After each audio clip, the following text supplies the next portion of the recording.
Uncle T, good morning, sir. Good morning, Julius. How you doing? How are you? Nice to hear your voice. So, Very, very Epele. How's the cool. family doing? Yeah, all good. Okay. Super. Ṣàlàfíà lẹ́wà.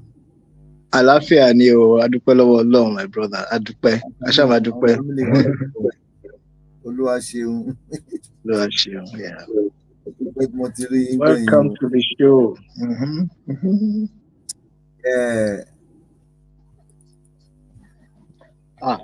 Eh, Alex Trends. Now you, Yeah, I have it. please, please. I'm here to fix my bigger laptop. Otherwise, I would have read off it. But Those things are expensive. man. I wanted to fix the screen. I have a crack in the screen of this one. They Okay. Let's stop the Nigerian problem issue. Let's move on. We are going to start the show now. I'm going live. Okay. Nigeria has happened to all of us.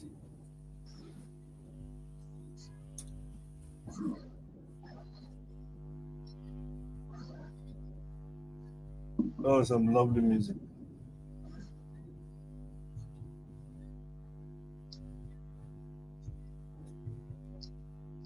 We're starting off now.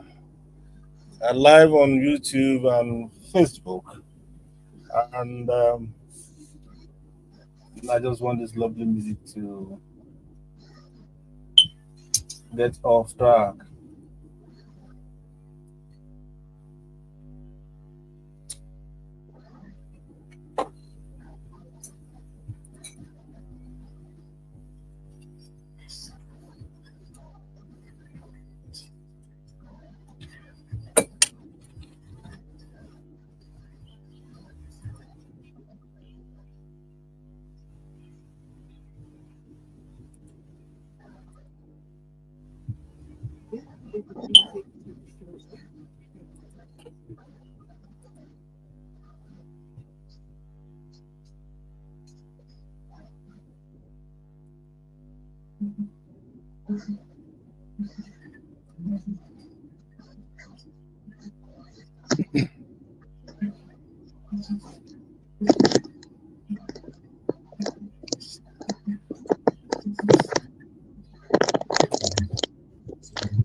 Talatunde nǹkan bẹ́ẹ̀ o.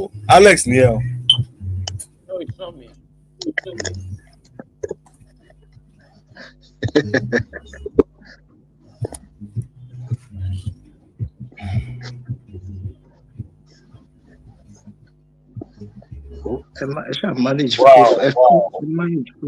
Lovely day today, the 14th day of September 2024. We are live on TopRadio 90.9 FM. And this is the Vintage Talk Show. Welcome from wherever you are listening to us or watching us on Facebook and YouTube.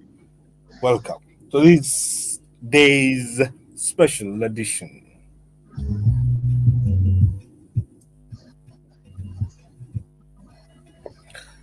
Well, we're kicking off fast and furious, and praise be to God, we are not too late.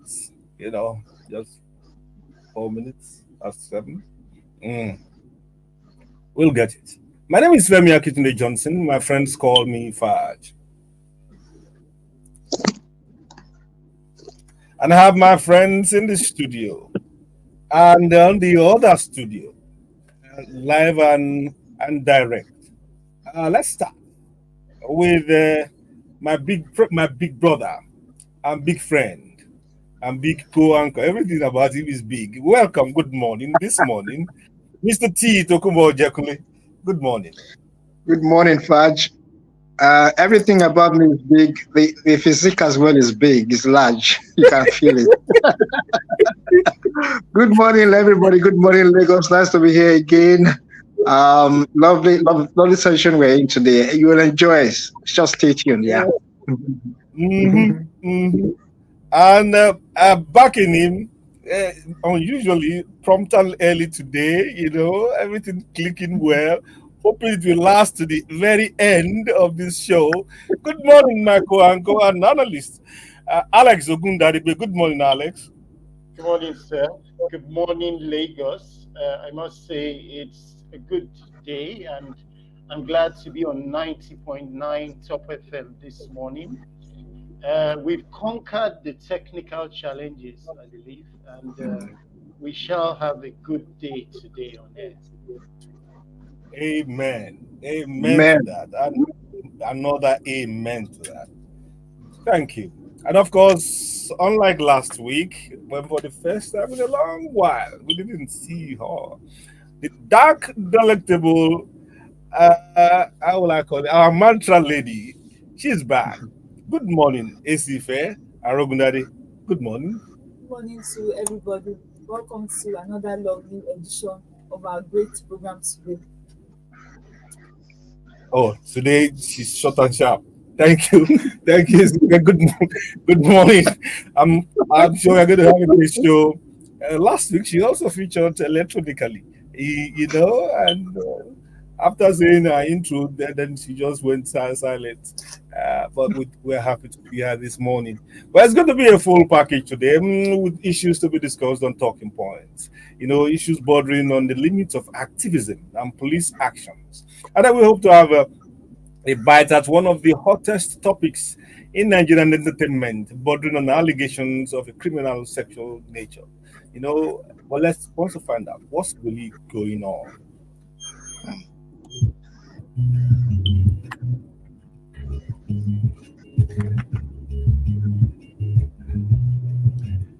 Kick off with the words from our ancestors. The first thing first, and I quote, "If relatives help each other, what evil can hurt them?" If relatives come to the aid of one another, there is no evil that can hurt them. That's a wise saying. If we are unified in supporting one another, if we have good thoughts and well-being of our fellows, they're not likely to suffer harm. Because when they are not there and their children are going astray, or their chicken or goat or whatever belongs to your neighbor is going astray, you take care of it. So when relatives help each other, no evil can hurt them. So let's imbibe that in our lifestyle.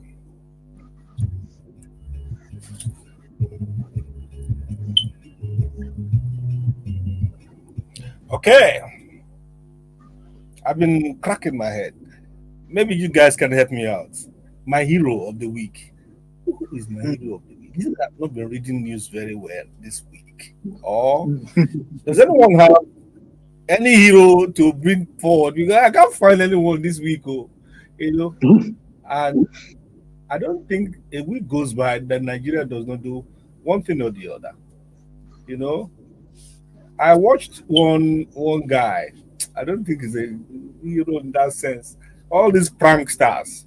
He pretended to be a madman, and he was well decorated as a madman. And he went around asking for help, for food, for biscuits, for bread, anything to eat.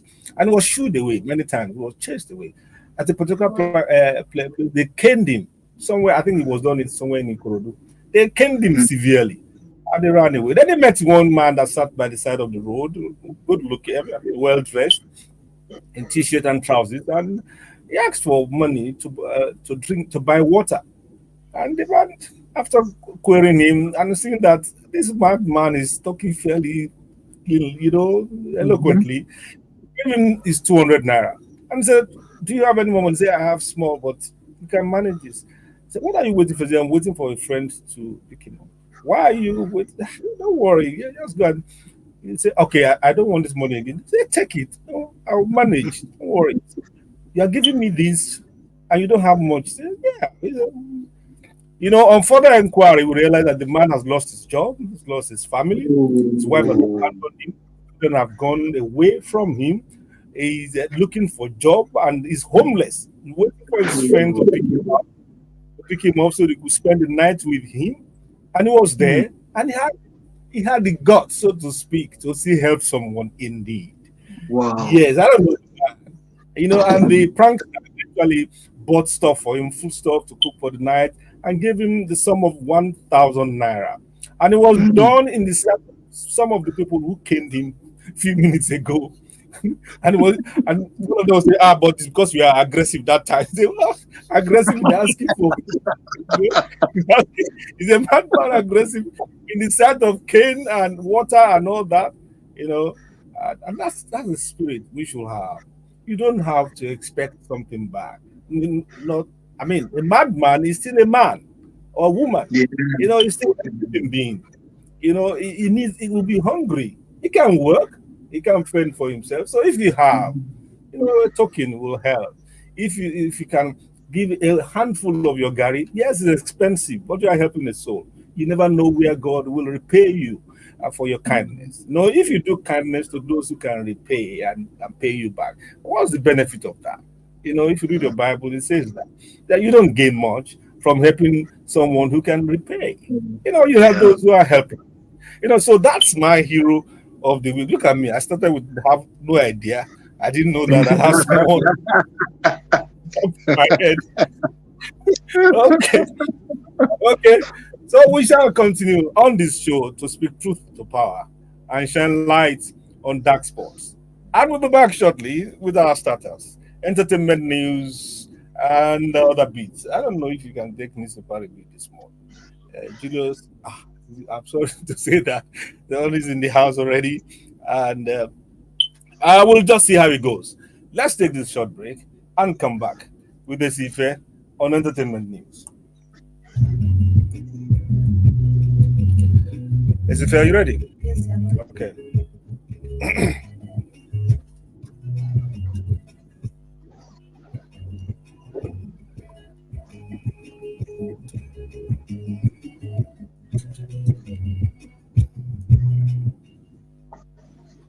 Okay, we are back and we are ready.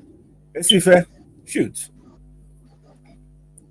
Social media stopped oppression in music industry.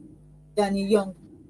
Popular Nigerian musician Ajibola Danladi, also known as Danny Young, believes that the emergence of social media has put an end to oppression in the Nigerian music industry. He mentioned this while sharing how powerful figures deliberately removed him from an award nomination. In his latest podcast, the singer pointed out that social media has reduced the control that industry gatekeepers once had over creatives. He emphasized that social media has given people the opportunity to express themselves, which has led to the emergence of what we now call Gen Z. Well, the young man has a point. If they won't record you, you can record yourself. Any rubbish you like, you put on your YouTube. And you see 1,000. I know some of those things are not generic, but you see 100,000, 10 million views, 10 million streams. While we are raising noses at some of the figures, some of these guys are cashing it. They're making a lot of money. You remember last week you said someone donated 105 million to a church. For what they did to him when he was young. So oppressive. Maybe when we get to speak to a well-known producer, we'll ask him how oppressive his industry has been, and all that. But you see, in any way of life, social media has changed the complex, has changed the template. You're right. It has. The only thing it has also done is promote affluence and fake life, fake living style. And because the angle you brought in is quite is pertinent, that people they can post anything about yourself. And I recall somebody who would go to the best hotels in the country where he is and snapshots and say, that he's living well in Geneva or something, and posting it. You do that You see them on the road, well designed streets and nice houses. They don't pose. I'll be seeing them. I know that they're working somewhere, and their followers will gulp everything. Anyway, it goes with the territory. When you claim fame and popularity, you need to inject it in such a way that people will like it and like you, and then you have more likes. You know. Okay, let's move on. I take periodic breaks from Nollywood to recharge. Omotola Jalade Kende. Omotola Jalade Kende, who is popularly known as Omo Sexy, has finally addressed the reason for periodic breaks from Nollywood. The 46-year-old actress broke her silence while addressing curious fans who were questioning why she took a hiatus from her acting career. In a post on her Instagram page, Omotola revealed that she takes deliberate breaks to unwind and rejuvenate after years of work. She said, I know many don't understand why I take time off from movies for a few years and then come back again.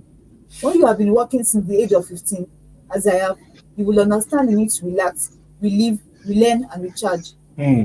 I visited Nigeria in December last year and left in March after filming 2 movies in February. She stated, Omosexy started her acting career at the age of 15 and made her Nollywood debut as the leading actress in Reginald Ebere's Venom of Justice in 1995 at age 17.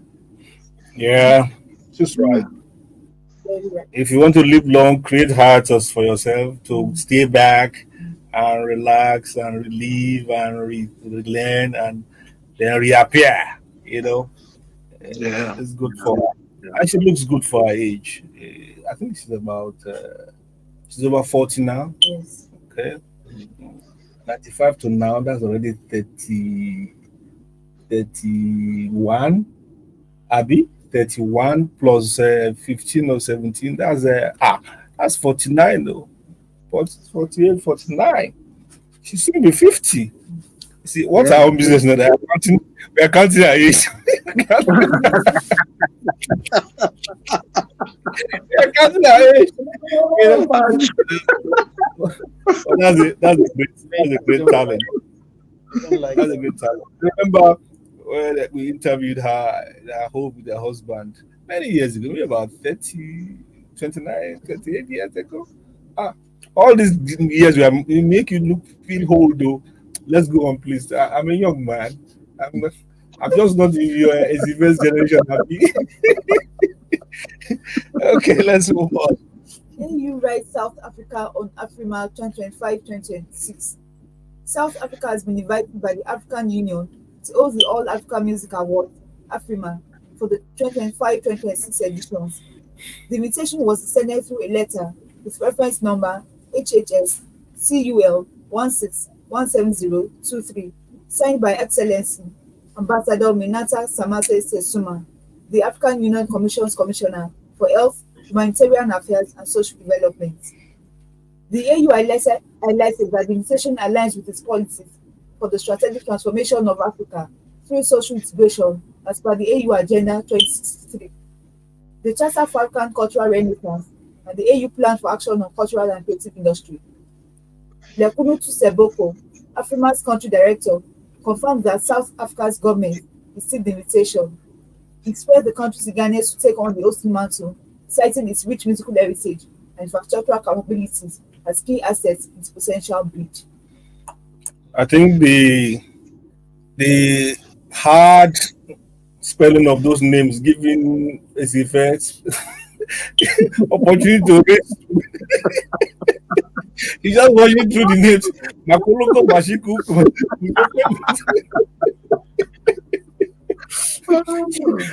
Sorry, I'm not making fun of the names.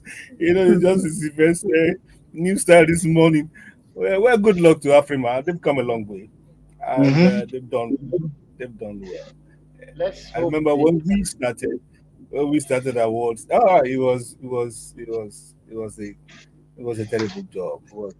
It was a human kind of frustration and all that. But it gets to a level where the African Union is now routing to countries to give hosting rights. We have arrived. We have moved really well. And congratulations to Dada and his fellow chaps working on this project. Even now, your Animal Shawan, Headies, and all the young men now doing very well in awards, presentations, and productions. Congratulations. They've moved a long way. Let's go on. Saheed Osupa storms Ibadan market. Fuji music artist Saheed Okunla, popularly known as Saheed Osupa, made an unexpected visit on Monday, 9th of September, to a viral fan. A market woman seemed identified as Asake Alalibosa at Oje Market in Ibadan, Oyo State. The visit came after a viral video in which the woman was seen praising the Fuji music maestro. In the video, the woman was effortlessly singing various Saheed Osupa songs, one after the other. In a post on the verified Facebook page, the Fuji music star wrote, "Some days ago, a woman identified as Asake Alalibosa caught my attention with her expression of genuine love for me and my music. Without any doubt, you can tell that she's a die-hard Osupa fan." Watching her funny and emotional interview gave me goosebumps. I especially felt so moved with her statement, "Mo jẹ Saheed Osupa lówó, èmi kì í ní burúkú yìí máa ná owó fún Saheed Osupa tí n bá ní owó. I also Osupa give me money when God blesses me enough." I found her worthy of my attention and appearance. So I walked into her shop at Oje Market in Ibadan, surprised and blessed her with a token. I pray Almighty God bless the little seed and make it a new beginning for her. Asake is just one out of the fans that are very optimistic about what the future holds for them and are ready to spend their last kobo in appreciation of their artistic delivery and musical dexterity. Are you sure that the Oshipara wrote all this? I know. Artistic delivery and my technical dexterity. I know you got the BA in science or something, political science or something. I said, regalia. It's crafting serious language. You know, but he also has a HND. You know, he went to the Polytechnic. He attended the grass style is just a style, you know. Oh my, but it's a good gesture to appreciate someone. Yeah, really good. and the way, I like the way you know, it's even rolled it out like it's even rolled it out. It's just that got me, honestly, that got me. I wasn't expecting that at all. I know why the guy was having goosebumps. You know, the woman is just managing her business. Don't get if you get money. Oh, that was nice. And it was nice of her. And he didn't have to mention the amount he gave her. It was nice. That's a good gesture. Yeah, you start seeing people do all kinds of video to get the same attention. You know, Nigerian and follow culture. You start seeing a lot of Mikini Buruku videos now. Man, come on. Oh my God. Let's denies the frauding Lekon. Mil St. Patrick, also known as DJ Neptune, denied allegations of defrauding singer and former BBN Niger winner Lekon. Lekon recently accused DJ Neptune of not paying him royalties for their collaboration on the Nobody Icons remix, which was released 4 years ago. In a recent interview, DJ Neptune clarified that he did not defraud Lekon, explaining that in the music business, when a deal is made with a distribution company or a label, they provide advanced marketing funds to push music, and these funds need to be recouped as a return on investment. DJ Neptune also mentioned that he entrusted the matter to legal representatives who were handling the issue, and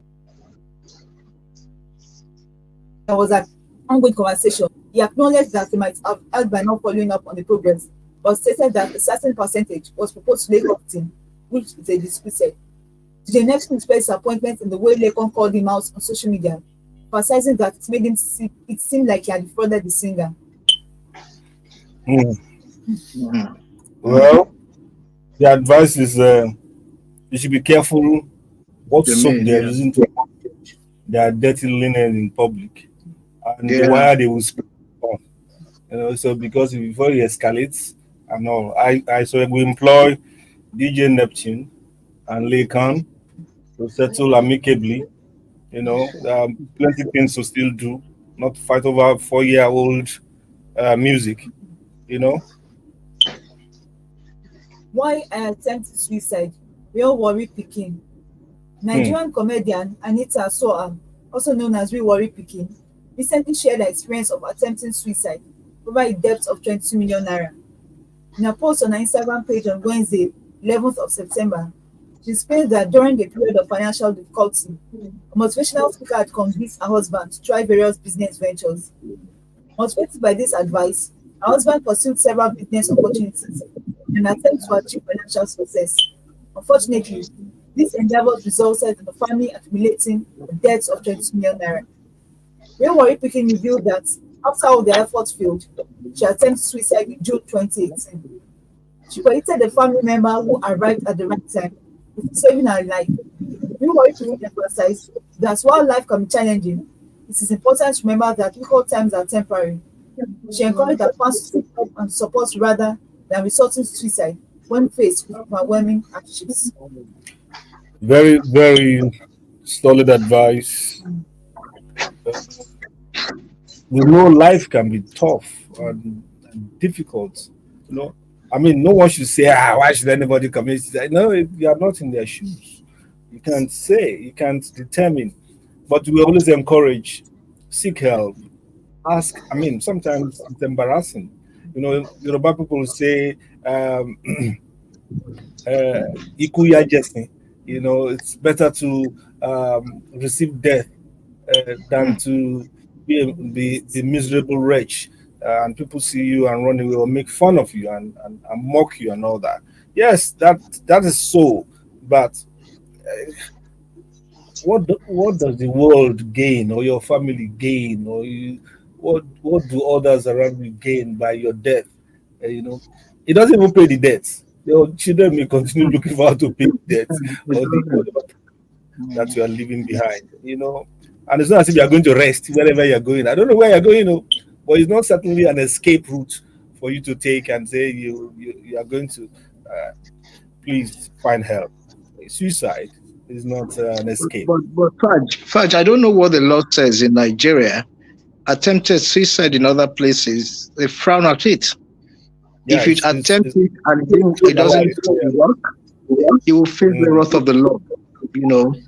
I think what we need more is to tell people to manage the state of mind. It's difficult sometimes because every day and every week I hear stories. We can't relate them on radio. They are real facts of people going a little bit off the curve, and that's the only thing they think about to take their lives.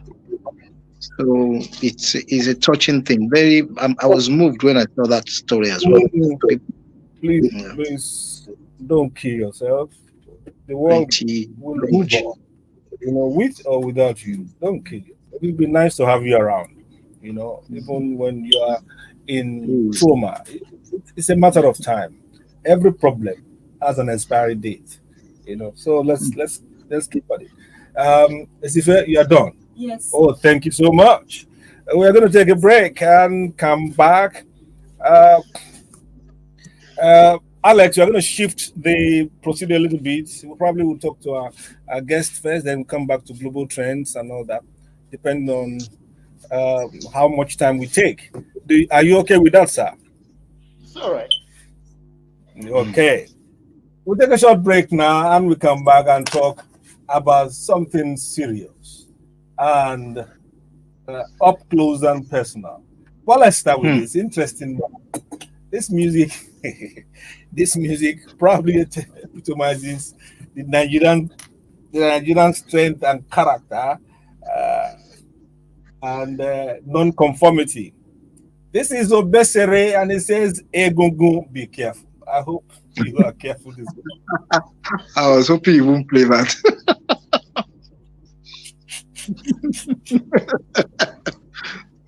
Be careful.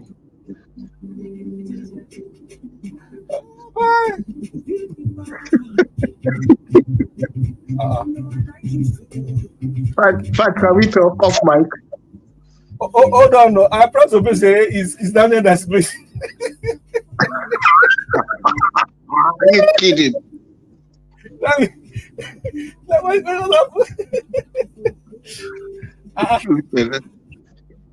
I said Obesere, and she's down there came on. No, I'm going to take it away. Oh, they didn't file it properly. I don't know. No, Yeah, that's what happened. No, I'm going to do something. Let me. It's flipped. It's flipped to the next track. Yeah. So revert the order a bit. It will go back.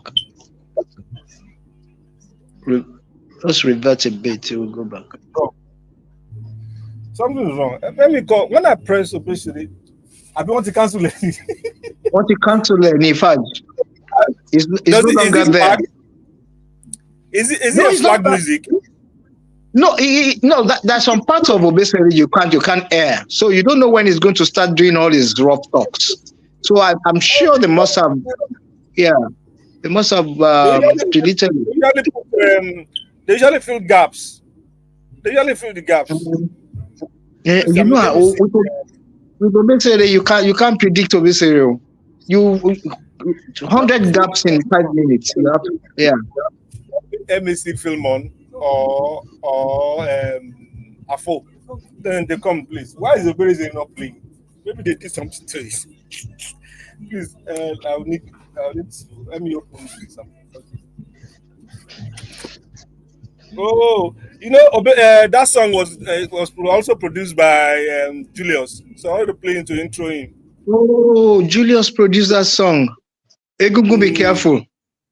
Yes, so wow. That's why it's so significant. There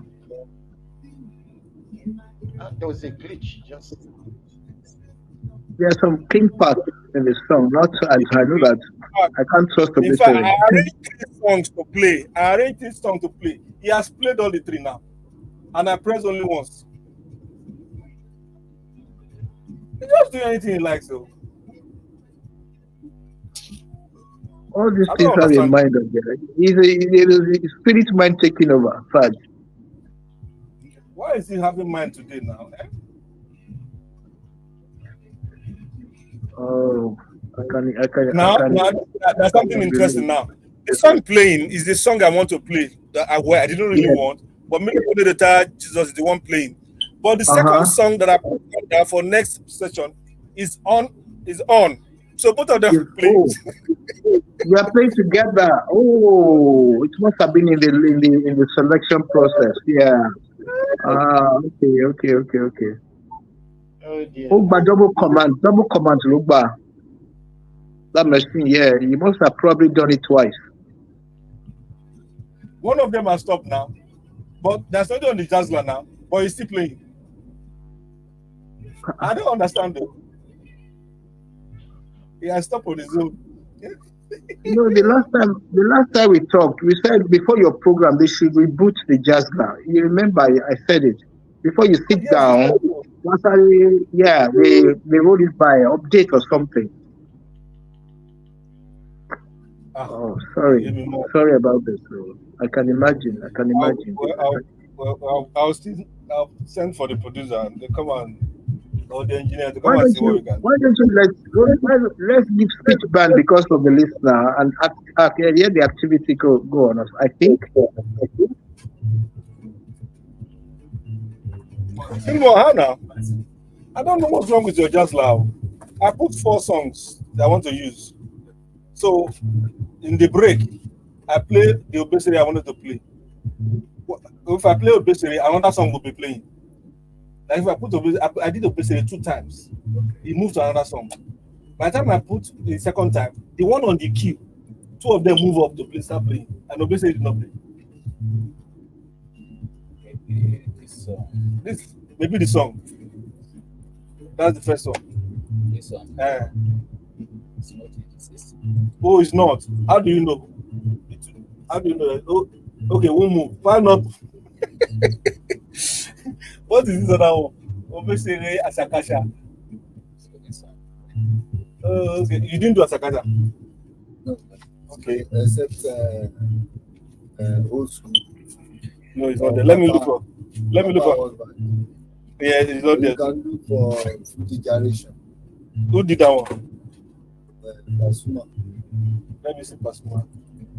So okay? So if I should just look at the bottom. Yes. But what happened to I play Miracle No Dey Tire Jesus, Moses Bliss, and I put Bisani behind it. When I pressed Miracle No Dey Tire Jesus, both Miracle and Bisani were there, and it's only Miracle that's been under. So the two songs have gone off. Yeah, all those songs. They're not. Why did I put the name there? Oh my. Delete and promote. Eh. Delete and promote in just now. Oh, okay. That's- Sorry, that's why I had to call you because no problem. I was surprised that Consumer Wonder, Omulogo, Consumer Orobokibo. Okay, sir. Okay, then, my brother. Thank you. So let's go. We'll find another one. We have plenty music here. I see Americana Maintain. Americana. Maintainer. I see Jado Shupa Oshoro Abi Old School. London Delight. London Delight. I did. London Delight. Okay. As we go on, we'll talk about that.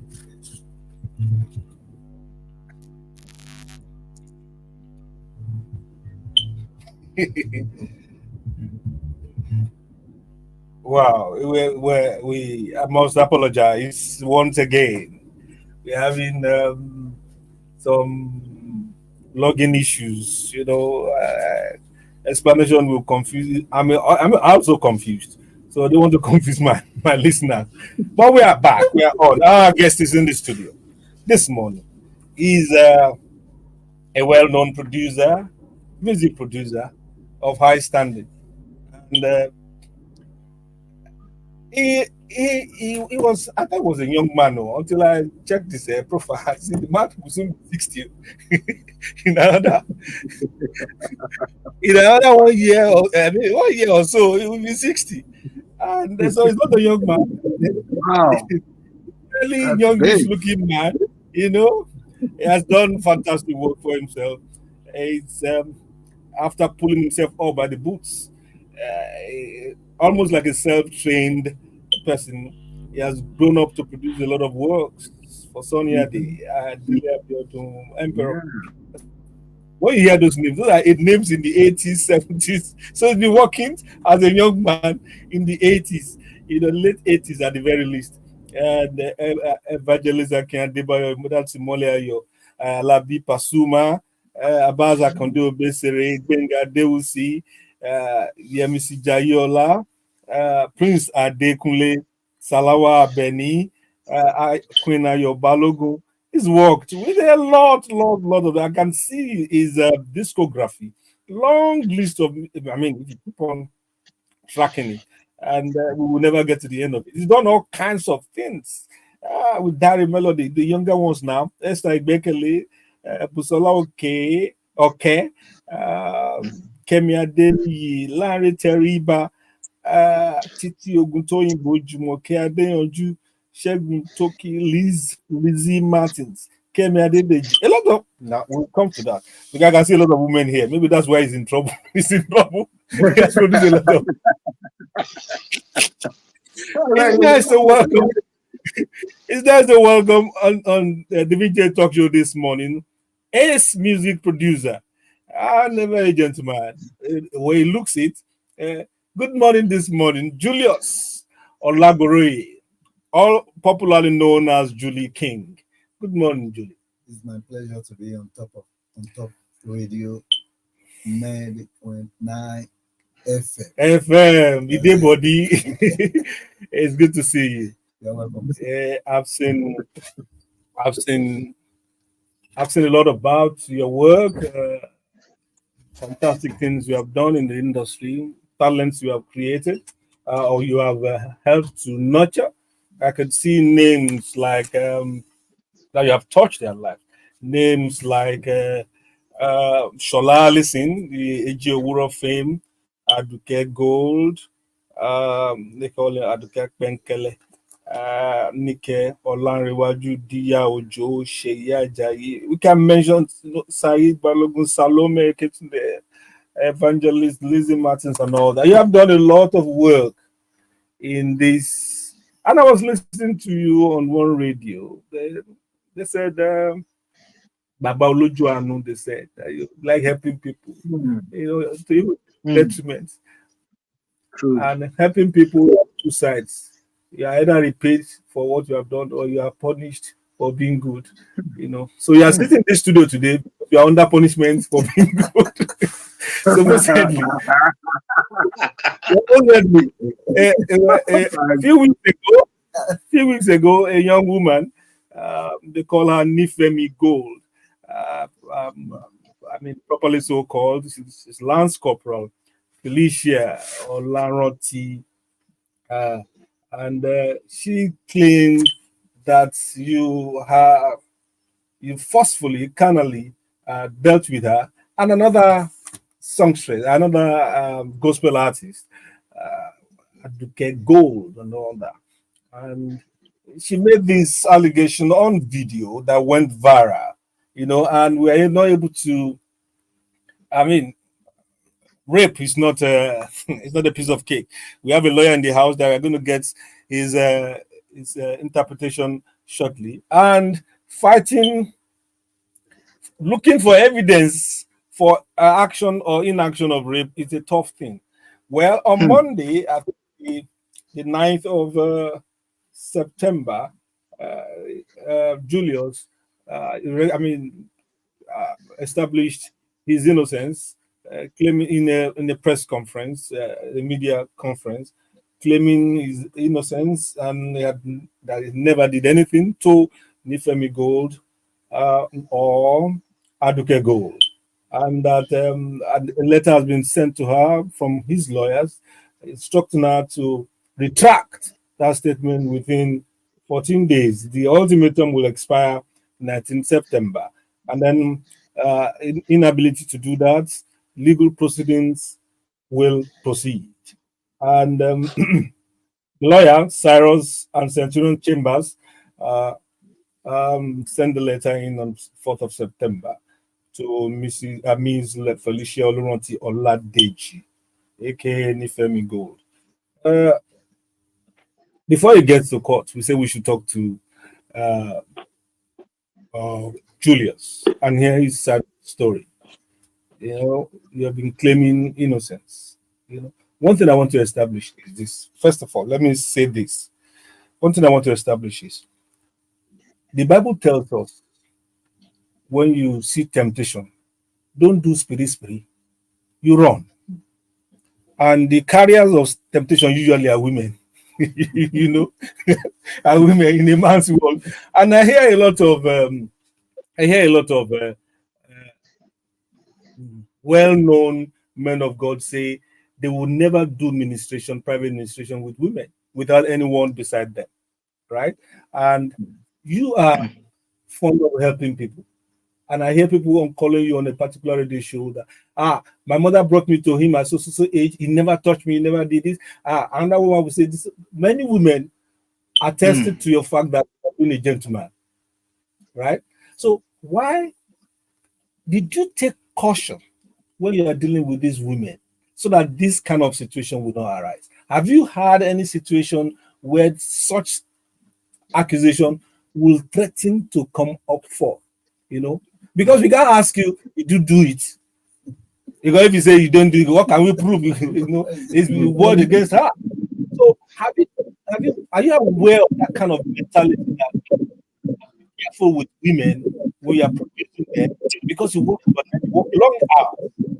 So how have you been dealing with yourself in terms of environment you find yourself? This issue concerning dealing with women has been part of me right from the onset when I started listening, because if I want to manage to produce any album, I have backups, I have ladies being part of the production. When I backing artists, I used to have a lot of ladies on the stage with me, in the studio with me, 24/7. With the rehearsal, the ladies the song. Shola Alisi was one of those ladies around that time. Esther Bekele, many of them like that passed through the system. So I normally this lady and I've been used to it. And once that in what you are not going to have any problem. That was what I thought. But until now, discipline is not enough. Yeah, discipline is not enough. You need to be careful, very, very careful. Go extra mile to keep yourself, To protect yourself. And distance yourself from relationship during your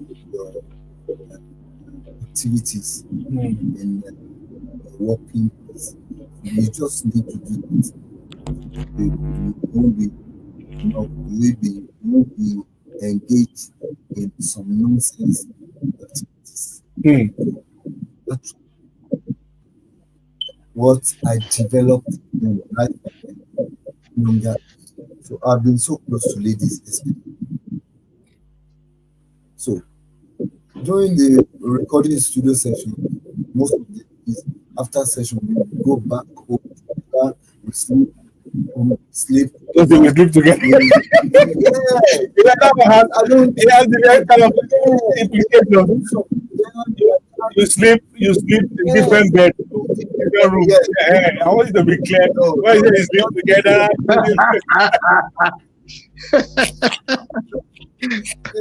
No, we need to establish that. Because after the stress, we all go just like that. Tired and all that. Yes, and we work as a family. As a family. So this like a shock to you. Very, very. Okay. Very big one. Okay. I get the point that you protect your environment because you are many. There are other guys there and other women there. So you don't have a situation where you are left one-on-one with this. So in your thinking, I know you have established, you have stated your innocence, you have declared it publicly, and already I think there's a police action involved. They are likely going to be, because I understand that they are going to they've served their papers and all that. But what we can talk about is, why do you think such an allegation will ever come into place, considering your impact, helping people? Because some of the stories I heard was that she was trying to raise funds for her. I don't know whether she's disabled or something. Yeah, she's disabled. Okay, so I saw her in a wheelchair. So she's trying to raise money, 20 million something, some kind of album for her album. And you offered to do the album free of charge, and you actually started and finished somehow. All these problems broke out and all that. Why will she bring up something? Why will she want to hurt you? Why do you think she would make such that is not true? To say that Abego told her and that you did this to her, and then there's a voice note, the phone is missing or something, they're looking for the phone or whatever. Why? Because if evidence comes out and it is so, it will thoroughly destroy your reputation. So why do you think she will do that for things you have promised to do and that you have done for her? It's very hard to contemplate. Well, I can't just say much about our own side of the story. But all I can just say is that let's just put this case aside, because the case is already with the authority. Okay. I don't want to go more further on the issue. Okay. So that you don't affect investigation and all that. Okay. Yeah. Because something has happened, even though 3 days ago, due to my press release, she escaped an invitation by the police. So that's a new one. You can escape invitation. Yes, she escaped an invitation by the police, and I was warned again that I should not You keep, go to the public. okay, and, you should keep a lead on that. Yeah, okay, so that they will be able to perfect the strategies. okay, Yeah. okay. Is Bosso still there? I would have loved to have an angle on the legal side. You came in It's earlier. just that any discussion now, they'll be asking about money. You can't have free service, But Bosso will join us later. We'll ask. I'm We'll here. I'm ask here. him maybe. Oh, you're I'm here. there. Okay. Who's here? Yeah. Okay. Whose honors it is to prove guilt or otherwise in an alleged rape case? All right. Basically, he who alleges must prove. The onus of proof is actually on the person alleging that she was raped.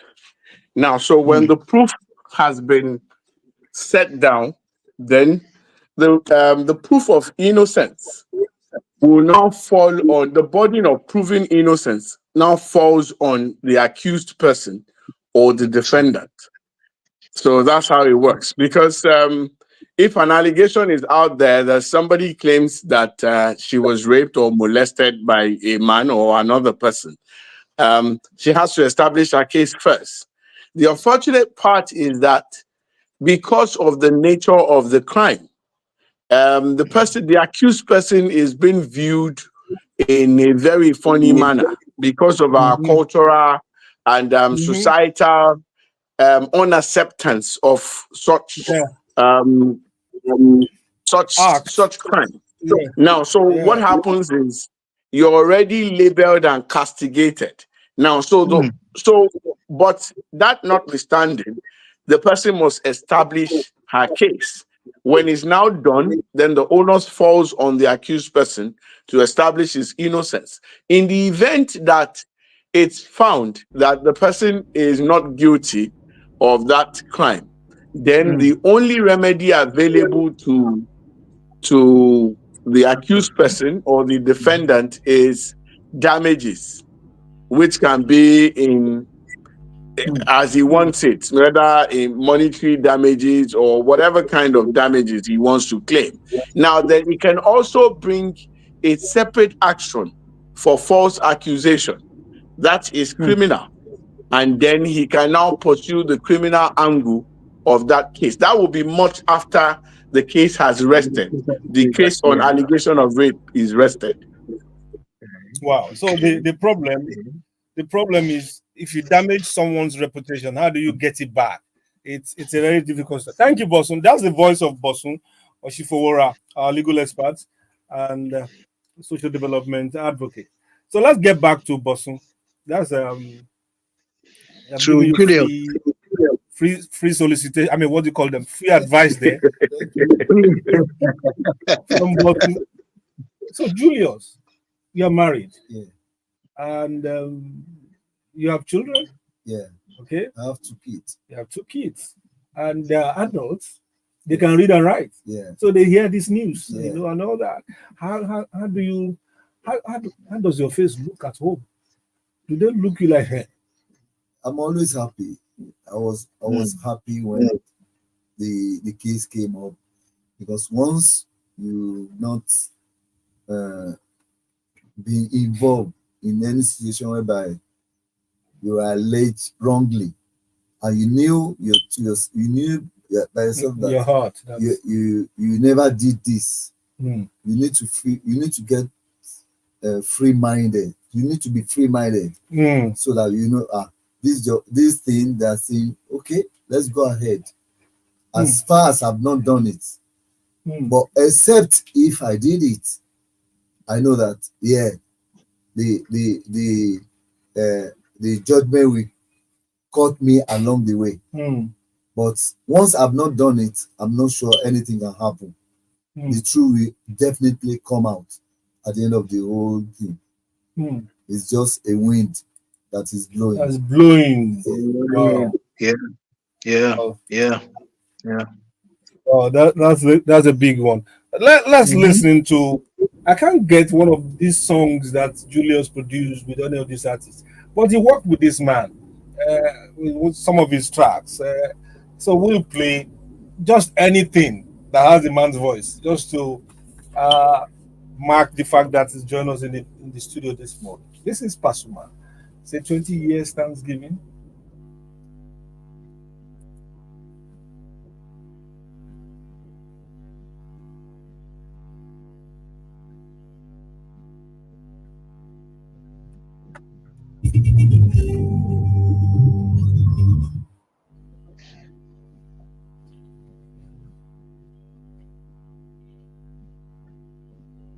What about the Americana? Kosimbe. Under Pasuma is Olohun Oje, Ọmọ Ológo, Amen, àti Ọ̀rọ̀wọ̀ Kíbọ̀. That's all. Americana.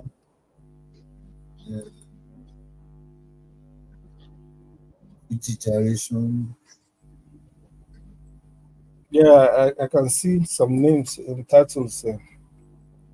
Do you have Mega 99? Who? Mega 99. Mega 99. Mega 99. Yeah. Yeah. You marry for me, money. Money, yeah. I remember that song. Yeah. Money. Oh, that was a nice one too. Could you see any Mega anything? Oi.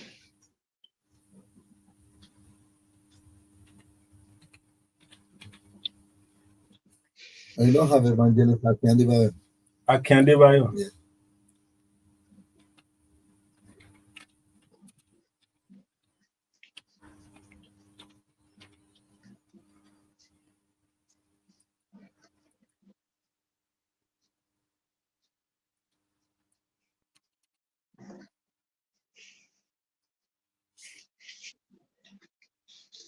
Adebayo Adekoya. No. Akintunde-Johnson. Moliayo.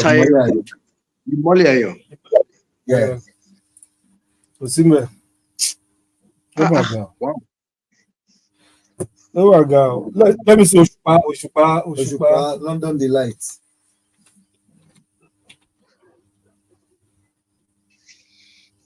Okun àti gbà.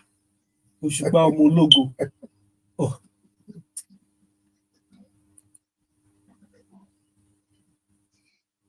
I don't have any obesity. Most of his job from His Excellency. Most of their English, all these Afrobeats and all this. I won't be considered going to do where be 7 8 now. My God. His Excellency Apple Juice, Papa Worldwide. Yes. So see what maybe.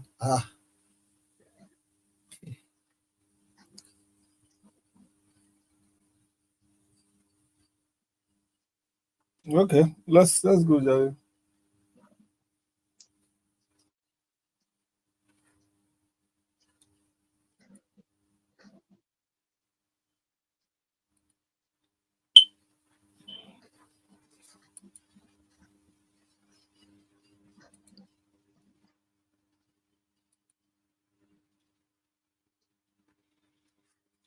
Hey, Larry, today.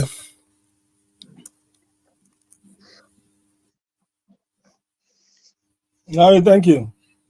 Welcome back.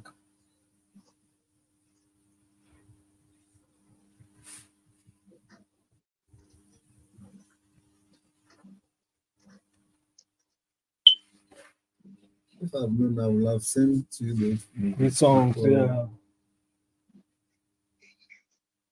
But if one line up on internet, that's what you'd have done. Yeah. So, but then they would have looked for it or searched online. We Send the track, the songs for. Yeah, belongs to you. Yeah, that's true. That's very correct. Yes. Especially I downloaded. Huh? Especially downloaded. Is it possible? Any access. Okay, okay. Okay, the download. Mo fẹ́ sọ profile mi. I want to just a bit About my profile. okay. I'll just we round up now, Okay. but we'll just take yours. You see me? Huh? But then your code.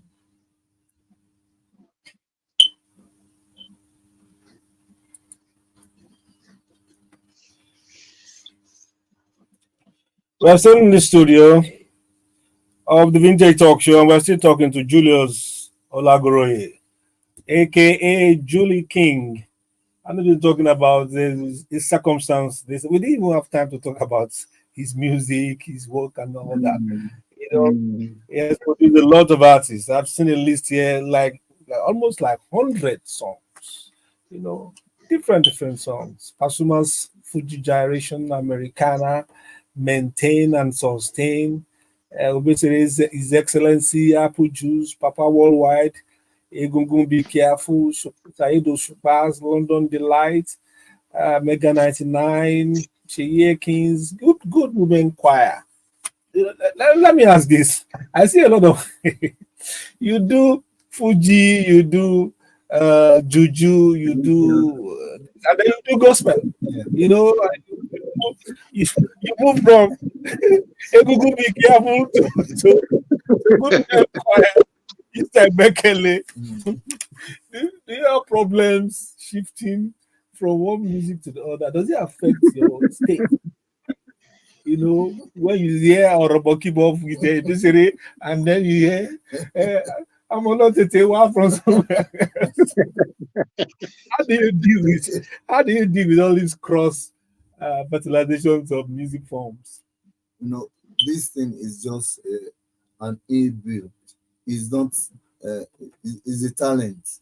It's a talent. Once you have a talent of something, you got to discover yourself that you are everywhere, because you can't tell me that the music they are playing in Juju music is totally different from the music they are playing in Fuji music. Because all you just need is that, you know, the creativity. Yeah. To you know, and you know how to arrange the song. The song is singing in Suso pattern. What type of instrument are you going to use to blend to make it a modern? You understand? Okay, you are singing gospel music. The difference is just the message. You understand? So, but you now develop it and make it more creative as a modern music. Okay. For people to accept. So you know that the way they are playing it, you just have to continue like that. You need to differentiate. You need to bring something else into that music to make it different for people to accept. Okay, so essentially to you, the difference is the message. Yes. So the music. The music is music.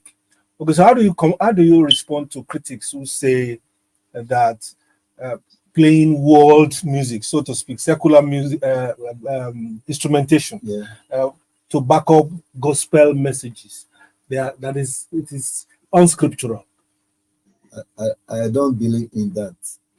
I don't believe in it, because you are doing things, whatever you are doing to satisfy human being alone doesn't make sense. Okay. You need to do something to satisfy the soul and to satisfy the God, the Almighty God. You know, whatever you do now, you are doing it to praise God. You are doing it to make God loves you more. Okay. So either you are playing juju music, whatever good music you're bringing out from juju music, you are using it to appreciate God's talent in you. Oh yeah. You understand? So I don't just try to manipulate things when it comes to what do you call it? Criticism or maybe diversity or of music. So I don't. But my own is just to do a perfect job and make people enjoy your production, your message, and let God be praised about the job you have done. Not until when you say Oluwa Oshe or thank you God or anything. No, language is language. Like in the words of Bucci, Jesus must be honored as far as you're concerned. Thank you so much, Julius. Before we leave, I just wanted to say 90 seconds or 2 minutes. What would be your message to your fans to reassure them that this storm will soon be over? I have something to say this morning because that's so much important to my life. It's been so much important. There's somebody with us here that has contributed to my outcoming, to my to my limelight, my my career development. Because when I did my first album, I was an artist before. I used to sing, I used to perform. So so I did my first album in 1983. I recorded the job in 1983. I released the album in 1985. Then I was in class 5 in secondary school then. And I was looking for how am I going to expose this music that I did. Somebody now directed me to Radio Lagos. That really, Radio Lagos was near the new cultural center, Lagos State cultural something. The studio was there. So somebody now told me that I should go to that place. I should look for somebody called Tokunbo Jekunle. Tokunbo Jekunle. I don't know the man. I don't know how. You know that these journalists, before they play your music, they collect money on. So I just managed myself. Some of courage to go. With encouragement, I decided that, okay, let me just try. If it's going to work or not. And I got to the studio. On that day, I asked of him. He came out. Even though he was working in the studio, he now came out. He said, yes, sir, what can I do for you? And I explained to him that, this is my album. I just did it. Then it was on LP, not CD, not all this. It was an LP. So I now told him, I brought this album, the record, and now Uncle Toast. They said I should give you this. Maybe you can help me play it or not. And I said, Julius, he looked at the album, the record. Are you Julius? Okay. Oh, you are Julius. He saw my picture, saw everything. And I said, okay, Julius, don't worry. Let me try. Let me listen to the music. If I listen to the music, if the music is good, don't worry. You won't have any problem. But if the music doesn't sound well, I'm not going to use it to. That was the message. And I said, let me drop something for you so that you maybe to buy me, because then I got some. I got about 500 naira then in my pocket. That maybe if they ask of anything, I can easily give him. Let me just give him that money. You know, say, Julius, what do you mean? They go. I said, yes, sir, let me just give him mineral or something. He said, Tokunbo Jekunle. And I wrote that name at the back of my one paper was written, Uncle Tokunbo Jekunle Toast. So since that time, when I got to, I was happy The next day, early in the morning, I had that music on radio. Oh yeah. Wow, I just said, hey, my music is replay. Oh, thank God. That's nice. That's nice. So and now later I don't call him, and even though there was no phone then, I have to go to the studio. I met with him and said, I appreciate what you have done. I had my music on radio today and yesterday. So what's the next? He said, don't worry. He now called Mr. Lekon Ogumbawo. Lekon Ogumbawo was also, they were working together. Okay. He now gave that record to Lekon Ogumbawo. Say, this is Julius, so let's support him. The music is good. It's a gospel music. So it was then.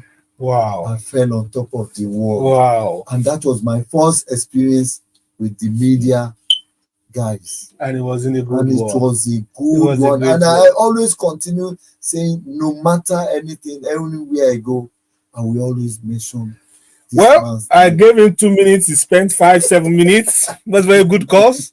Thank you for what you have done. Is that Mr. P there? Is still blushing? Yeah. This is a shocker. This is a shocker to me. Julius, God will honor you as well. You know, there was something Julius did that we all liked. He came back to say thank you. Yeah, yeah. And we didn't ask him to bring anything. He came back to say thank you. And I remember then, when you live at Mushi, I don't know how I got there, but I just said, this guy came back to say thank you. In those days, artists don't come back home. They just come, drop the thing, and then go. But yeah, and since then we followed him. And when I heard of this story, I sent a line to him that distractions will come, but the joy of it is you do not get distracted to lose your focus on your destiny. I still remember the lines I sent to him a few days ago, and I meant it. Is a good, outstanding guy. Very, very good, and very, very nice. Today.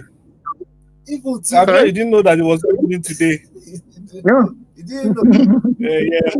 Okay, thank you so much, Julius. We've spent quality time listening to the young man. And you too, well, it's not young man. It's okay. No, Amen Award. Okay. Amen Award 2007. Yes. 1997. Yeah. Yeah, old man. You are getting old too. Getting old. And you were part of the committee set up. Okay, Julius, thank you so much. That's Julius, the voice of Julius Olagoroye. Ever appreciative, ever thankful. What life has shown him. And is also appreciative of this circumstance that he's facing now. And we're hoping that it will all end well. Amen. Thank you. Have a wonderful weekend. Thank you, sir.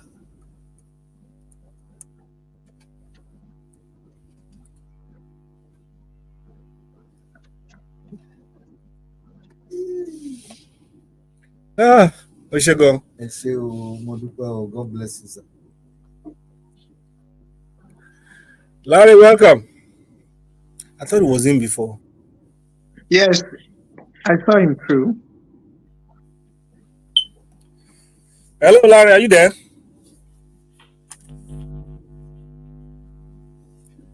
Oh my. Our phone has that was interesting. His support to his advice in executing the case on the ground. Because all these lawyers, they have different tactics in handling cases. So maybe if I could have this support from him, I'm telling you. No, it's something that I can't just rely on one track. Yeah, I understand. Agbajowo yes. So, from his own angle, I could see some positive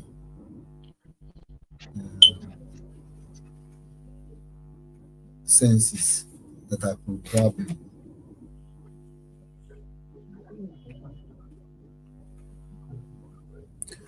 Mr. Arogunlade, how far now?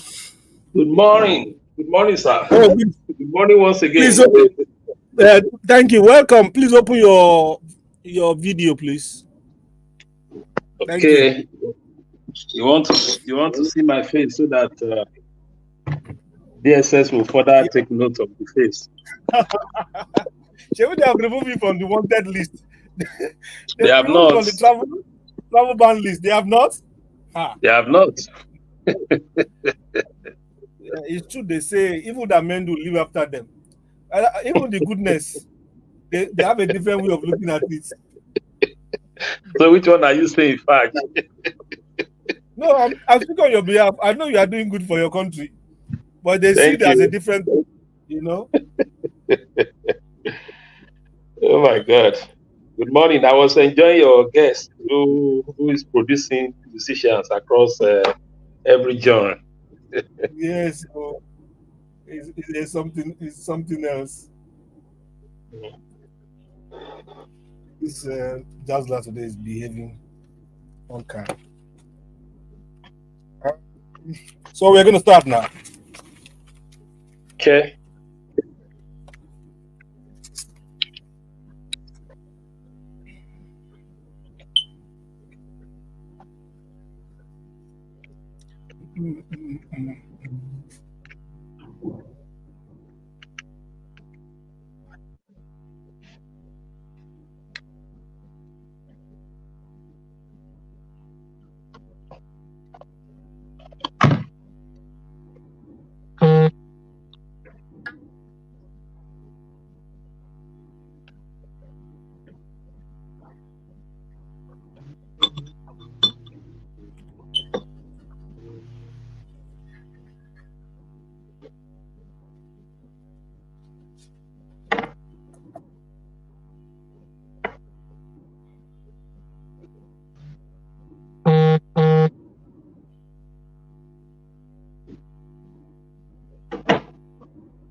Yeah, you are free. You are free man now.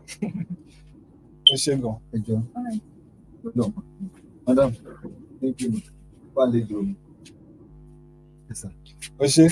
I would love us to take picture. Can you quickly take one? I have to start this one now. Please come.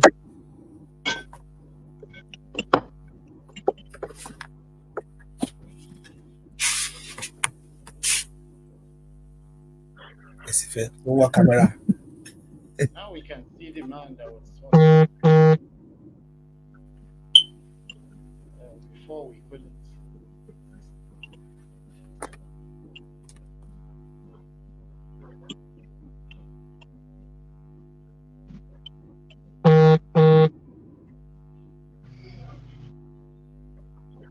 Oh yeah. Wait, let me take this. Thank you. What are you, my president? How are you, sir? Good morning. Good morning, sir. Okay. Yes, I'm ready.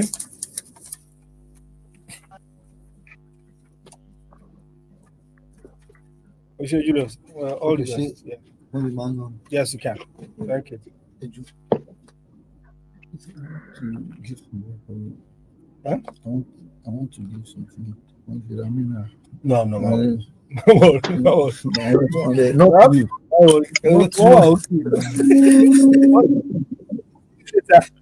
Okay, sir. All right, thank you. We're back. All talking points. Our guest is a thoroughbred civil society activist, veteran journalist. He's the former president of the National Association of Nigerian Students, NATS, former chairman of Lagos State branch of the Nigerian Union of Journalists, and now the executive director of International Press Center. We welcome on the Vintage Talk Show, Mr. Lanre Arogunlade. Good morning once again. Thank you very much.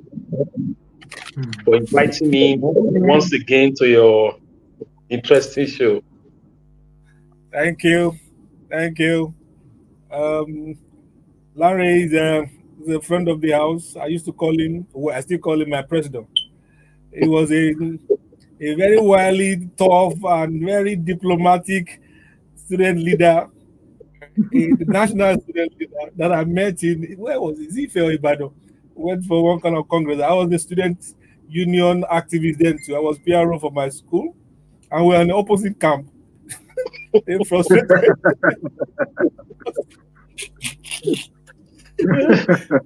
All this chicanery and shenanigans in politics is not just national politics. Even student politics, they have it. Different each other, different camps, different things. Oh my. But today, Pat, off the mic. Off the mic. I like that.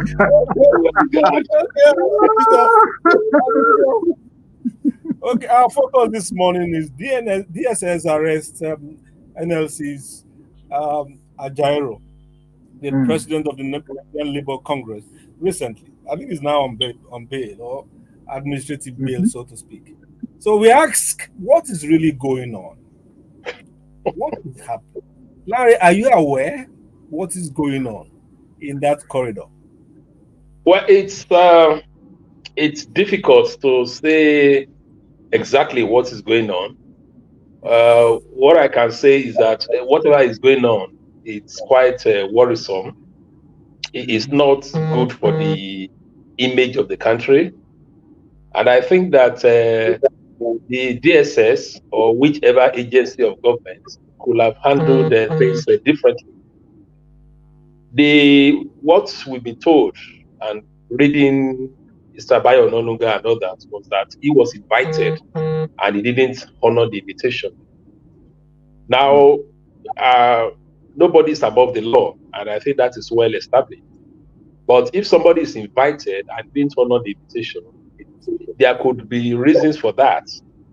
And if he was not wanted for a criminal act, because it's a different thing if maybe it's wanted for murder or something like that, then I don't think it's wrong to re-invite or remind and say, we've sent you this invitation.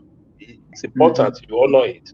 Because I believe that while the security agencies have the power of law enforcement, I think they are also supposed to be civil in their approach, such that if they now act, it will have been seen that they've done all they could to persuade the other party to honor the invitation, and he didn't. Now, so that was the thing. But we also know that, without holding brief for Joe, he perhaps may really have some reason to be afraid of just submitting himself. He could have been maybe speaking with his lawyers. I'm sure that he didn't just refuse to honor the invitation because I've spoken with his lawyers, because there are antecedents. The invasion of the NLC secretariat after the End Bad Governance protest, which the NLC condemned and complained about. The running battles he's been having, the attack on him in Imo State. So if we look at it from the point of view of Joe Ajaero, I think we can say that he probably had justified fear about suddenly, honoring that invitation. Now, be that as it may, he was supposed to travel out of the country for an international trade union meeting. And, the DSS, of course, they are everywhere at the airports.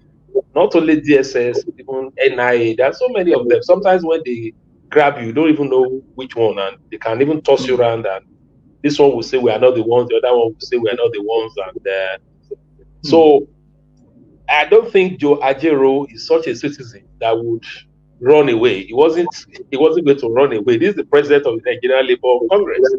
And I guess he could have been served the reminder at that airport by the DSS to say, immediately you come back, we would like to see you. If you don't show up, then we may have to, because this is the president of Nigeria Labour, and it's not saying, and I want to be very clear that it's not saying that anybody is above the law, but he's not been accused. It's not a criminal offense that is being alleged, and so he's not likely to run away. By then detaining him at the airport, arresting him, detaining him, and then seizing his passport, it would seem to me that all they wanted to do was to prevent him from going for that particular program. Maybe they're afraid that when he gets there, he will talk about things happening in the country. But it's invariably that was what happened, because his absence was noticeable, and it became an issue at that particular trade union gathering. And I'm sure you must have seen the video of how they spoke about his arrest. They condemned it and demanded that he should be released. So for me, this is the kind of thing that I think the government should be wary of. What do you gain from giving yourself, bad image? Because one of the problems we have is that people say we don't talk more about positive things happening here, that we tend to project negative things. Now we ask ourselves the question: who exactly is projecting negative image for this country? So I feel that it could have been handled probably, differently. And well, I wasn't privy to Joe's invitation. If I was privy to it, if he had told me as a comrade, as a he was the chairman of Vanguard Chapel newspapers when I was elected chairman of AUJ. He was a supporter, so we've definitely come a long way together. All I would just say is, well, Joe, hope you've talked to your lawyer to let them accompany you. But like I said, he would definitely have his fears, given what has been happening, around him. He's really taking a loss, and I really sympathize with him. Since he became the NFC president, even his personal house in Lagos was suddenly engulfed in fire and was completely burnt down. Completely. Wow. Yeah, Wow. You could fact check that. Suddenly, he was even away. He was attending one of these international union meetings when this happened, and they said there was nothing that could be done before the firemen came. The entire residence, his personal house, was razed. Well, to give it some context, what they are alleging against Ajaro is fairly stiff. In terms that they're questioning him over a case of criminal conspiracy, terrorism financing, treasonable felony, subversion, cybercrime, all on the basis of the fact that he has a relationship with one Briton, Andrew Winey, who was of terrorism, was sponsoring terrorism in Nigeria, which he had denied and all that. And he was invited once in August. He went, and I think they wanted to know his the Britons. And then in the second attempt, saying they're just a fruitless waste of time and all that. And it didn't go. But also he went afterwards. And later they said some police folks were looking around for seditious materials used for end bad governance protests and all that. At the point in time, they said they didn't even know that it was an NLC secretariat that they were entering, as if there's no signboard or something there. Or what all these series of tactics and actions and all that. What does it portend for civic activism in Nigeria, in your estimation? Well, okay. So first, before I come to what it portends, before I come into that, it's I don't know if you read Mr. Richard Akinola's opinion. Richard is a veteran journalist. He's reported the judiciary for many years, very familiar with the laws. He has also read law. He's a lawyer, and he expressed an opinion recently and said government should not trivialize, treason. You don't just bandage treason as if it has become something, like a fad of, because that was what and he went into history and talked about, treason cases, and that you can't just suddenly turn everything. Somebody holds a flag and just say it's treason.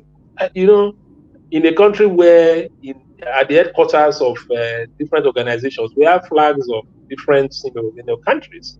In our days in school, you were talking about our unionism days. Don't forget that was a period of anti-apartheid struggle. So those of us who really, who liked ASC, saw ASC flag, SWAPO, we even wear berets of some of these foreign leaders, Fidel Castro. This is just part of our culture. And suddenly, they said you should not, wear, flag. So Richard was saying, don't trivialize treason, because you are just making us look like a joke, really. So when you see all these allegations against Ajero, treason, conspiracy, why don't you then just go to court and institute legal action? Because if somebody has committed that, you are not going to be the investigator, the prosecutor, and the judge in your own case. And you are not going to spend, it's assumed that they will have gotten their evidence before, raising all those allegations. So it's just constantly inviting him. It would amount to harassment rather than the fact that, okay, you want to press this particular, charges. Some of these guys are minors, they are young people, and so on. Now, in terms of what it portends for activism, I think it's just, it makes activism in Nigeria much more dangerous now. It's also meant to be an act of intimidation to instill fear into anybody that even if you go on air and say something about president, they can just pick you and say you are committing a treasonable offense. But we also need to advise people in government, including some of those that we work together, that we won't be where we are. We won't have, first, we won't have this democracy. Second, the pathway will not be created for a person like President Tinubu to emerge as the president of the country if we had not gone through this path of defiance, and but even against the military. If any government would talk about treason, it would be the military. Yeah. And I think that except in the extreme cases of some of our colleagues, only Ajibade, Ben Charles Obi, George Mba, Chris Ayanwo, I think there's one other one, Niro Malalu, who were taken before military tribunal. The accused. I do not think even the military government, really banded this treason anyhow. They could arrest you and just put you in detention, but they won't say you have committed treason. And that is one government that could actually have the basis to talk about treason. So protests, and if we like, let us add, peaceful protests, it's a legitimate part of democratic governance, and no government should think that could be taken away. It's hard to imagine, and the more you do this, the more you are going to be seeing bizarre forms of protests, because you get to a stage where people will become so deaf and say, look, let anything happen. And I hope that we're trying to follow history. Look at the Arab Spring. Arab Spring was simply because somebody just went out and set himself ablaze. And the entire country went ablaze. So no amount of treason, all these things will stop people. I've seen some videos. I don't subscribe to such measures of protest, but they are quite instructive, of some naked people carrying some form of coffin and shouting on the street and saying, yes, come for me, blah, blah, blah. I've seen a young man in Lagos here who said, oh, I work for this government, I work for this party, I'm not happy, I know they know me, let them come and kill me. So it's even better to have, protests by people that that you can engage. Because if force, even under the military, did not stop people from expressing themselves, I do not see how it would stop people from expressing themselves under this dispensation. There will be other forms of protests. They may not come on here like this, they may not go to newspapers, to be in the marketplaces, they could just wake up in the morning and begin to rain causes or whoever. The reactions can just come. So it's better to look at the root causes of all this, the complaints of the people, find means of alienating them. So for civil activism, I feel it's a very difficult period, and but I think that the government should step back a bit because it's not in its enlightened interest for all these things to keep happening. One of the guys who was arrested, his name is Daniel, because after they had picked some other protesters, apparently they got some information. He was part of them. So he was in the church with the wife, and then just went to the church, and the church members were rattled, and they felt, please, sir, what could he have done? Why would you? And they said, oh, well, the reason why they had to come into the church is that it was because he was wanted for murder. That was what the security agents told the church members.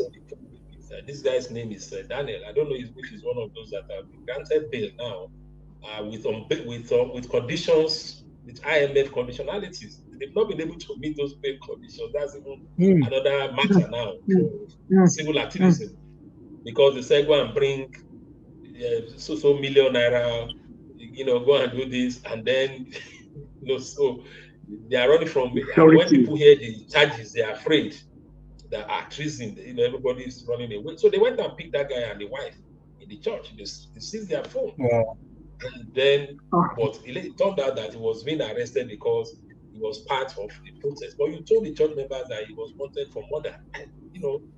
This is not how things should be. And I think they need to sit defamation of character. All these comments, listen and say, well, look, much as you have the right to, government naturally would not want any protest. They don't want people to, but the approach that is being taken now does not really augur well. So it has a whole lot of implications for civil activism, and we'll just continue to wish our country well. Okay. Thank you, Larry. To wrap up, I know he didn't ask for your advice or request for your suggestion. I can't hear you very well. Well, I said I know your comrade colleague did not ask for your advice or suggestion, but what will you tell Ajero now as we wrap up? What would be your advice to him? Okay, what I would advise to Ajero? Yes, as we depart now, what will be your parting word to him? Well, my advice to him would be these allegations have been made against him, and I know he has lawyers, the NLC, Nigerian Labour Congress Organization, they have their lawyers. Ajero as an individual also has his lawyers. I feel that I would just advise him to let his lawyers put up his defense. I don't know how they will do it, maybe by responding to the allegations, or maybe by writing the DSS formally to say, you've accused our client of this. I guess they will know what to do so that it will not, because there are people who feel, if you read some people's comments, they felt, well, no, anybody can be invited and so on. So we have to be very, very careful, because the public opinion also matters in situations like this. And so that's the advice that I would give him. You can't advise him to stop being NLC president, to stop if there are labor issues, there probably will issue ultimatum to government and so on. What I see is a long-term battle, because if tomorrow there are issues with the trade unions, probably around wages, and he writes a letter to government and says this, you can be sure government will say, oh, well, you are our enemy anyway, you are not doing this because you are a trade unionist, you are doing it because you probably have sympathy for Labour Party and so on. So I don't know where all this would end, but since you have these charges against you, he also has an obligation, because you are a leader of trade union. You can state your case. You can even bring your case to the court of public opinion. If your lawyer puts your defense on your behalf, I don't think there's any law that says that cannot be published, so that your own side of the story would have been heard. But I guess people know what is really going on. For the Briton who is wanted, he's been around for a long time. He runs a bookshop, and those bookshops, they are meant for the sale of trade union, radical, leftist materials. I even gave them a few copies of my book, Breaking Coconut with Your Head. I hope that will not be an evidence of. So it's a bookshop that sells radical leftist, literature. The kind of thing that a person like a Comedian Laoni used to do in those days. Have bookshop and even go around campuses to organize book fair, all kinds of books. But I can't speak for him. Government says they have their allegations against him. Let them, pursue that. So the labor as an organization has traditionally been associated with radical alternative leftist literature, if you like that. Part of what they do at NSC is to have library and so on. So I guess if you look at that tradition, it probably was not out of place that he had that bookshop within the NLC premises, trying to help those who have alternative narratives to sell their products. Like I told you, I did give them a few copies of my book and to help sell.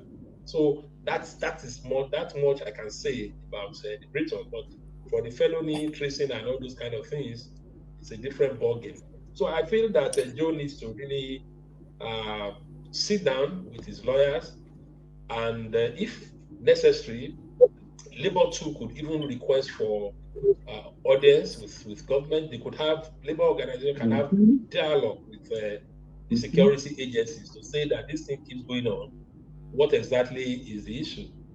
It's accepted. It's part of struggle. Even in our days, as under the military, we kept requesting for meetings with them, and even when they had proscribed us, then I recall that they set up a committee to look into the educational system in the country and all that. As at that time, the military government had said NAS was proscribed, but we still took the risk. I took the risk of taking our memo to that committee somewhere in Ikoyi there. So it's dialogue today. It's not antithetical to struggle. Right? So I feel that that step can also be taken. Let Labour demand for a meeting and say, look, this issue with our president and so on. So I feel too that Labour too needs to come out and state their own case, their position, this bookshop and so on. Why government pursues its investigations. Thank you. Lara is saying it's not only during strike you meet with government, you can also do it in reconciliation. Thank you so much, Larry Arogundadi, for joining us, and we do wish you to have a great weekend. Thank you, and thank you. Thank you very much. You have a nice day. Take care. Bye. You too.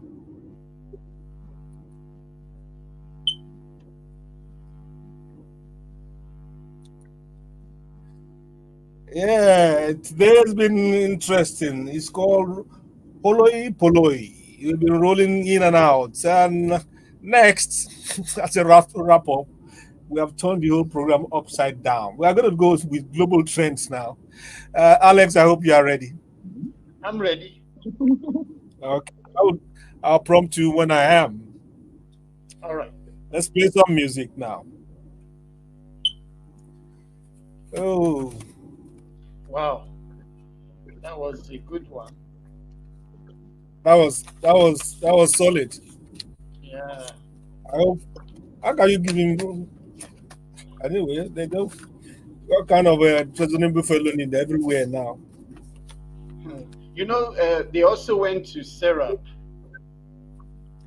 The DSS. To Serap, yeah. So I read that too. I read that every voice of dissent is now being dealt with, so to speak. And it's not a good tactic. It's going to be. It's counterproductive. Yeah. It's counterproductive.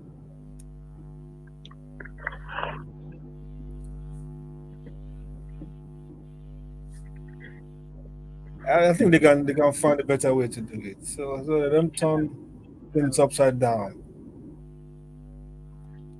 Okay.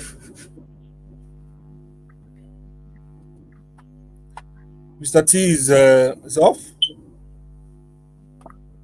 I'm in and out. I'm almost leaving. I told you. Oh, So No problem. in between preparations and all that. I'm Try. in between preparations. My Don't try. these guys need to change their strategy. It's not been working for donkey years. What you might be one on, one big dollars, one room, one city web. That has not been working. They need to change That's strategy.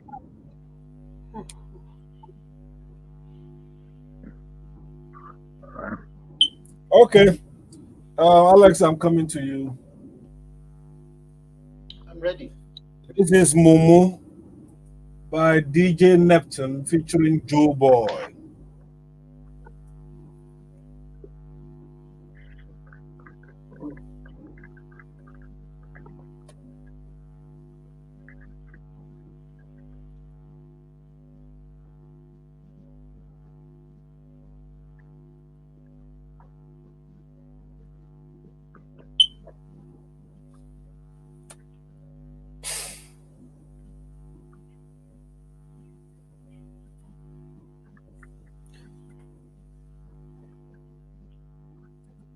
Now we bring you global trends with Alex Ogundadibe. Alex, over to you. Yeah, good morning once again, and we're going right into global trends with a story from the Ukraine-Russia crisis. The title is Western Leaders to Weigh Up Putin's Threats. As allies of Ukraine discuss allowing Kyiv to use their long-range missiles to strike Russia, President Vladimir Putin has drawn once again a red line on what kind of involvement from the West he would deem acceptable and deserving of retaliation. The firing of Western missiles into Russia would mean nothing other than the direct participation of NATO countries, he told Russian state television on Thursday. While UK Prime Minister Sir Keir Starmer was heading to Washington ahead of talks with US President Joe Biden. Now, Western leaders and diplomats have to assess whether the Russian president is bluffing. Those who want to give Kyiv more leeway argue that so far none of Putin's so-called lines have mounted to anything. I would not attach excessive importance to the latest statements, Polish Prime Minister Donald Tusk said on Friday morning. His country is a possible target of Russian retaliation against the NATO alliance, even though the Kremlin remained vague on what escalation could look like if there's any. So it's still They may not be, they should be careful. Oh. That's how World War II started. Oh.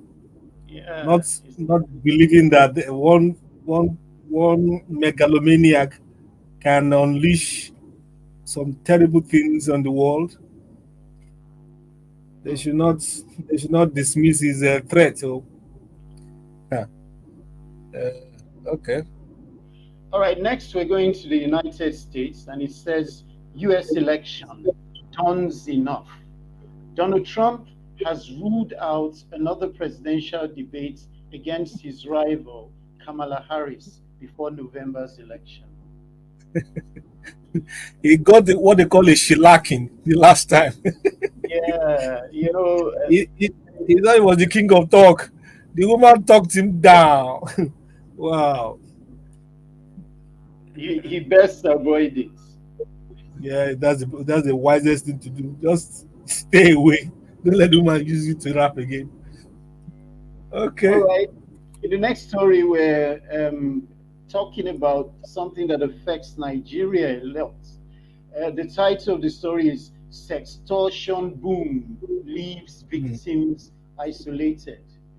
Sextortion, or the act of deceiving victims to blackmail them with sexual pictures they sent over messaging apps, is booming.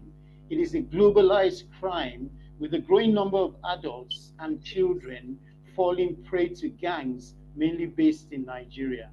Last week, two men became the first Nigerians extradited to the US to be convicted over a sextortion scam. They had sent Jordan D. May, 17, an Instagram request pretending to be a pretty girl his age. Once they received explicit images, they blackmailed him. 6 hours later, the schoolboy took his own life. In the UK, John, who has a learning disability, was able to get help and avoid worse. I thought my life was over, he said. Wow. So we have this trend, horrible trend, I must say. That's a dark picture for Nigeria. Yeah. We are singled out as a major center of romance scam, or what they call it, sextortion. Wow. That's bad. That's terrible. That's terrible. When they start extraditing them, then maybe it will act some kind of deterrence for them. I believe it's so bad. All right, next we're going back into Europe, and the title of the story is Belarus Pardons Offer Families Hope. 78 political detainees have been given an amnesty so far in recent weeks by Belarusian authorities, according to human rights organization Viasna. Many have serious medical conditions. This uptick in releases offers hope to families waiting for their loved ones to be freed. Oh, well, good luck to them. We have very short time. Let's quickly run through the rest that we have. All right. The next story is titled "A Match Fixer Tells It All." Although Moses Swabu was not the flashiest young football player as a teenager in the early 2000s, he had been promised a lucrative professional career, but he quickly fell down the ladder of English football, where the mountains of cash offered by match fixers could appear more enticing than winning. Swabu shares his journey from football pitches to prison cells. So match fixing. Horrible story. It's a serious cancer for football, yeah. Then the next story comes from Congo. It says, Congo coup calamity. 37 people, including 3 Americans, a Briton, a Belgian, a Canadian national, have been sentenced to death over an attempt to overthrow the president of the Democratic Republic of Congo. Congo, because of the resources there are always issues. Now, the final story, Justin Timberlake has been ordered to do community service and make a public safety announcement after pleading guilty to driving while impaired. So the musician, Justin Timberlake. A popular one at that. Yeah. And it's leading by drowsiness. So that's all we have on global trends. Thank you. Thank you, Alex. You might as well say your buys from there. All right. Yeah, it's been a great time, even though we couldn't follow our normal schedule. But I must say the program was quite interesting. We look forward to seeing you all next week. Thank you for tuning in, and do have a great week ahead. And you too. Thank you. Ezife, are you still there? Yes, I am here. Yeah, your final words today. My final words would be that you should all say no to suicide. Enjoy your weekend, rest well, do well, and we'll see next week. That's very thoughtful of you. Say no to suicide. Okay. Well, as we always say here, and we give thanks to those who have come on the show. Julius Olagoroye, Julie King, thank you for coming. Larry Arogundadi, thank you. Away, Lakimfa tried so fruitlessly to get through, and he couldn't. We'll say thank you for the effort. You also say, be genuinely nice to people around you every day and do good as best as you can afford. Stay blessed and have a great weekend. Ciao.